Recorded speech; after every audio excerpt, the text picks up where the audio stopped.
da'wa inahitaji ilmu na basira.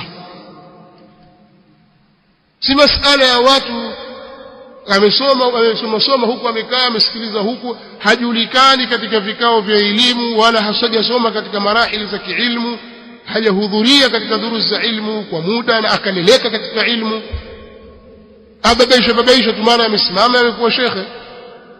Wewe unasoma wapi?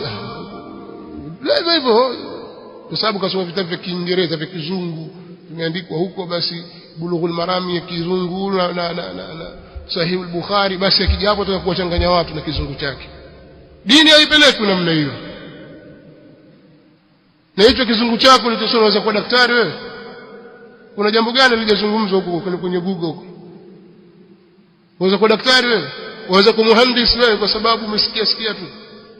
Vipi sasa utakuwa shekhe na wewe hukusoma, umesikia tu? Mbona mnadharau na Uislamu namna hiyo? Wallahi watu wanafikia kiwango cha mwisho cha dharau. Waweza kuwa daktari? Kwani hakujaandikwa huko? Hujasoma huko? Hivi kuna jambo gani la kitabibu halijaandikwa, halimo katika hizi smartphone tu? Kifungua hapo kama na utaona mambo yote hapo. Mpaka kwa video utaona. Mpaka namna ya kufanya operation utaona hapa. Mbona hamfanyi? Mawaachia wenyewe, ukiumwa kidogo tayari umekimbia hospitali.